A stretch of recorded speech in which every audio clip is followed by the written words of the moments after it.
They betrayed him. The Vision turn on Logan Paul Reigns and Punk unleash Carnage. Logan Paul just got used and destroyed in the most humiliating way possible, and honestly, he brought it on himself. After weeks of desperately trying to join Vision like some starstruck fanboy, after embarrassing himself begging Paul Heyman for acceptance, after thinking his millions of followers meant anything in professional wrestling, Logan got exactly what he deserved. Vision lured him in, built up his hopes, and then brutalized him in front of the entire world. But here's what's got me absolutely furious: Roman Reigns and CM Punk, two men who hate each other, who literally can't function as teammates, suddenly become best friends when there's an opportunity to attack Vision. Where was this chemistry at Survivor Series? This reeks of opportunistic hypocrisy, and I'm here to expose why nobody in this storyline is actually a hero. Everyone's working an angle. Let me walk you through this entire chaotic segment step by step, because the layers of manipulation, betrayal, and violence are absolutely insane. Raw opens with Logan Paul already in the ring, and you can immediately tell something's different about his energy. He's not doing his usual cocky influencer shtick, he's dressed more seriously, he's pacing nervously,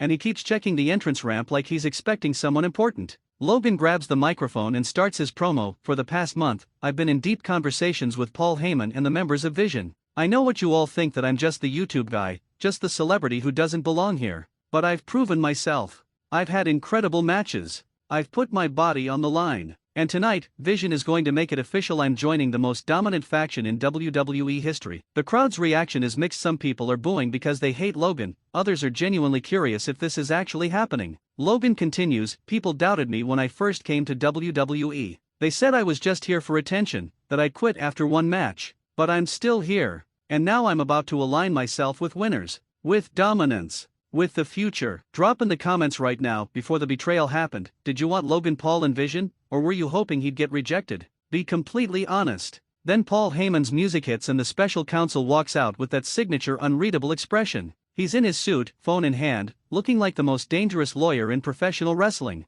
He gets in the ring and Logan extends his hand enthusiastically, but Paul doesn't shake it. Paul just stares at Logan's hand like it's contaminated, and that's the first sign something's wrong. Paul takes the microphone. Logan Paul, the social media phenomenon, the man with more followers than most WWE superstars will ever have, the prime energy drink mogul, the celebrity boxer, the man who thinks fame equals respect in professional wrestling. His tone is getting more venomous with each word, and Logan's smile is starting to crack. Paul continues, you've been very persistent about joining Vision, texting my clients, sending messages through intermediaries, making financial offers. And I want to thank you for that persistence, Logan, because it served a very important purpose. Logan looks confused. Purpose? What do you mean? And Paul drops the bomb, the purpose of keeping you distracted and out of our way. You see, Logan, Vision is about dominance through legitimacy. Every member has earned their spot through blood, sweat, and years in this business. You're a tourist playing wrestler. We were never going to accept you, we just let you think you had a chance so you'd stay in your lane while we handled real business. Quick question, on a scale of 1 to 10, how devastating was Paul Heyman's verbal destruction of Logan's hopes?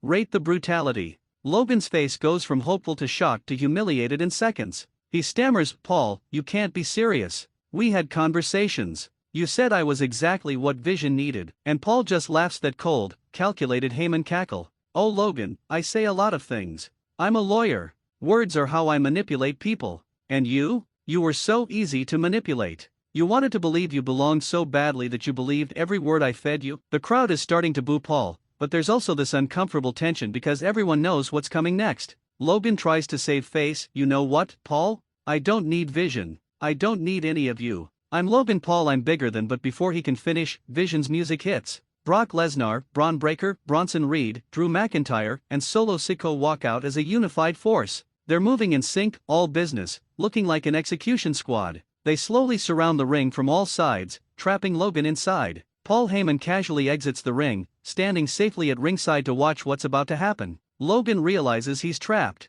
He's spinning around, trying to watch all 5 men at once. To his credit, Logan doesn't beg, he gets in a fighting stance. He knows what's coming and he's going to go down swinging. That's actually the most respectable thing Logan's done in this whole storyline. Viewer poll, did Logan Paul handle this situation with dignity, or should he have tried to talk his way out? What would you have done? All 5 Vision members slide into the ring simultaneously. Logan throws a punch at Braun Breaker, blocked. He tries to kick Drew McIntyre, caught. Bronson Reed grabs him from behind in a bear hug and squeezes. Logan's struggling, but it's 5 against 1, the math doesn't work. Brock Lesnar steps forward and hits a devastating German suplex that spikes Logan on his head. But they don't stop there. This isn't a normal beatdown, this is systematic destruction. Braun Breaker hits Logan with a gorilla press slam. Drew McIntyre measures him and delivers a claymore kick that nearly decapitates him. Bronson Reed drags Logan to the corner, climbs to the second rope, and hits a splash that has to crush Logan's ribs. Solo Sikoa picks up the barely conscious Logan and hits a Samoan spike. The crowd is getting uncomfortable.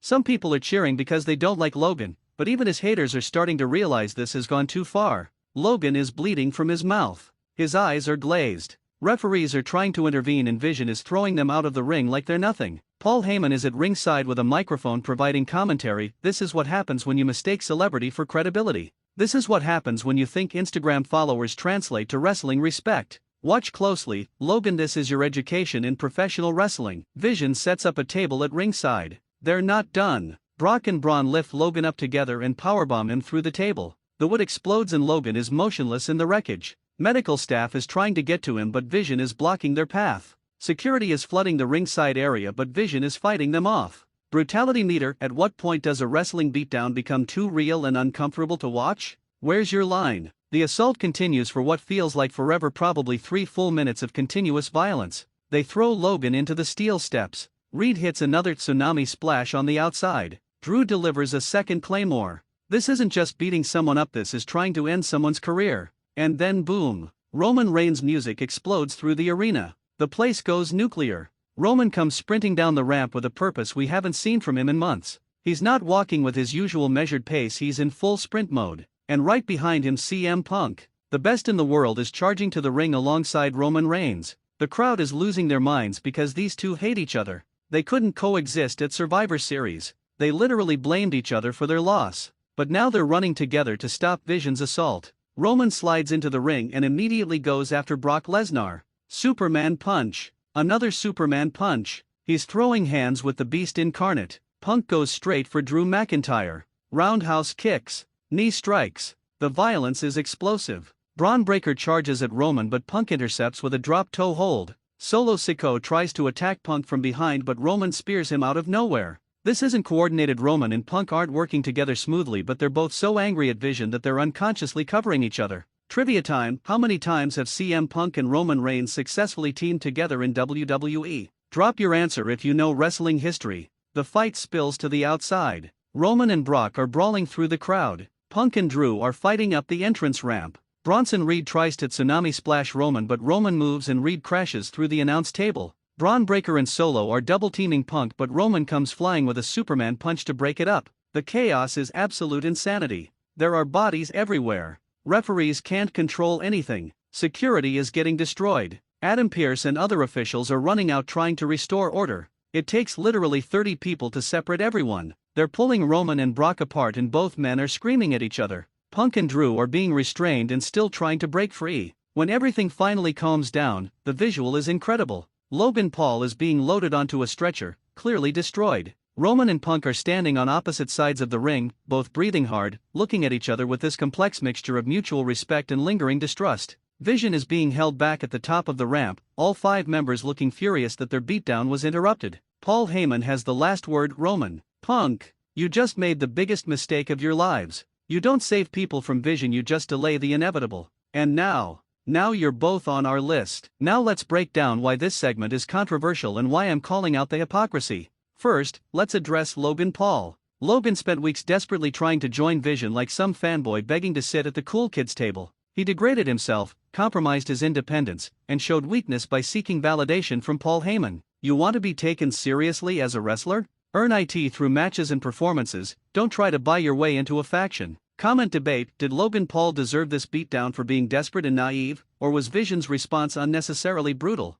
Where do you stand? Logan's biggest mistake was thinking his celebrity status would translate to instant respect in wrestling. This business doesn't work that way. You can have 100 million followers and it means nothing if you can't earn respect from your peers. Vision taught Logan a harsh lesson about wrestling hierarchy. But here's where I have problems with Vision too. Yes, Logan was annoying and presumptuous, but the level of violence they inflicted went beyond teaching a lesson. That was attempted murder. You can reject someone without putting them in the hospital. Vision crossed a line from justified rejection to sadistic brutality. Now let's talk about Roman and Punk, because their involvement is the most hypocritical part of this entire angle. Where was this teamwork at Survivor Series? Where was this ability to put aside differences and work together when it mattered? They lost War Games specifically because they couldn't function as a team, but now, when there's an opportunity to get some revenge on Vision, suddenly they're working together. This makes Roman and Punk look opportunistic rather than heroic. They didn't save Logan because they cared about him, they saved him because it gave them an excuse to attack Vision. Logan was just the excuse they needed to justify jumping Vision when the numbers were manageable.